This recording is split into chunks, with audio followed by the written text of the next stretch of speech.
নমস্কাৰ। এই মুহূৰ্তত অসমৰ প্ৰত্যেক ৰাশি জনতালৈ দিব ওলাইছোঁ ডাঙৰ খবৰ। তো যিসকল মানুহে ভিডিঅ'টোত ক্লিক কৰিছে অনুগ্ৰহ কৰি ভিডিঅ'টো স্কিপ নকৰি প্ৰথমৰ পৰা শেষলৈ চাই থাকিব, কিয়নো এইটো ভিডিঅ'ৰ মাজত PM কিষাণ আঁচনিৰ পৰা আৰম্ভ কৰি অসম চৰকাৰৰ 2026-27 চনৰ বিত্তীয় বৰ্ষৰ বাজেটলৈ কেইখনমান গুৰুত্বপূৰ্ণ খবৰ আপোনালোকক প্ৰদান কৰিম।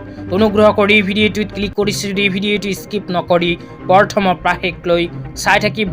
লগতে মোৰ চেনেলত নতুন হলে প্লিজ চেনেলটো সাবস্ক্ৰাইব কৰি মোৰ লগত থাকিব আৰু ভিডিঅ'টো ভাল লাগিলে অনুগ্ৰহ কৰি শ্বেয়াৰ কৰি দিব।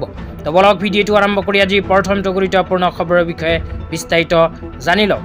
আজি প্ৰথমটো গুৰুত্বপূৰ্ণ খবৰ হ'ল PM কিষাণ আঁচনিলৈ। তো যিসকল কৃষকৰ নাম PM কিষাণ আঁচনিত অন্তৰ্ভুক্ত হৈ আছে সেইসকল কৃষকৰ বাবে ভাৰতৰ প্ৰধানমন্ত্ৰী শ্ৰী নৰেন্দ্ৰ মোদী ডাঙৰীয়াই ইতিমধ্যে মুকলি কৰিছে PM কিষাণ আঁচনিৰ টকা।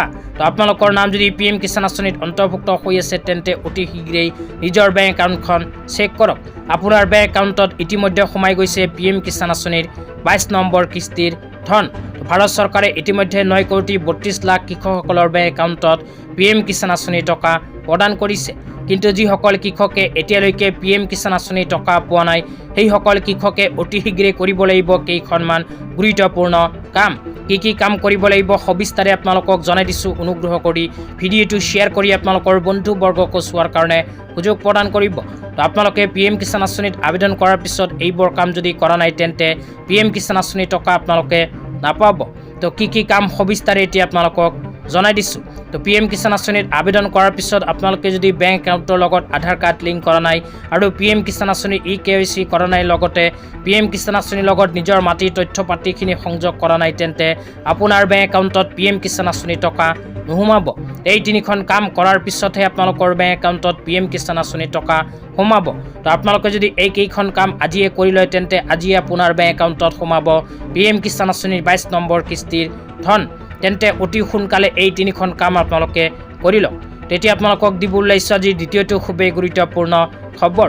আজিৰ দ্বিতীয়টো গুৰুত্বপূৰ্ণ খবৰ হ'ল অসম চৰকাৰৰ 2026-27 চনৰ বিত্তীয় বৰ্ষৰ বাজেট লৈ। তো আপোনালোকে মোবাইল স্ক্ৰীনত চাব পাৰিছে এনেকৈ এখন আপডেট ইতিমধ্যে আমাৰ হাতত আহি পৰিছে। তো ইয়াতে উল্লেখ কৰা অনুযায়ী অসম চৰকাৰে 2026-27 চনৰ বিত্তীয় বৰ্ষৰ বাজেটত কেইখনমান গুৰুত্বপূৰ্ণ সিদ্ধান্ত গ্ৰহণ কৰিছে। কি সিদ্ধান্ত গ্ৰহণ কৰিছে আপোনালোকক পঢ়ি শুনাই দিছোঁ। অনুগ্ৰহ কৰি ভিডিঅ'টো চাই থাকিব। তো ইয়াতে লিখা আছে অংগনবাড়ী কৰ্মীৰ দৰমহা বৃদ্ধি 6,500 টকাৰ পৰা 8,000 টকালৈ বৃদ্ধি। সহায়িকাৰ পাৰিতোষিক 3,250 টকাৰ পৰা 4,000 টকালৈ বৃদ্ধি। তাৰপিছত কোৱা হৈছে ছুপাৰভাইজাৰৰ দৰমহা 9,000 টকাৰ পৰা 10,500 টকালৈ বৃদ্ধি।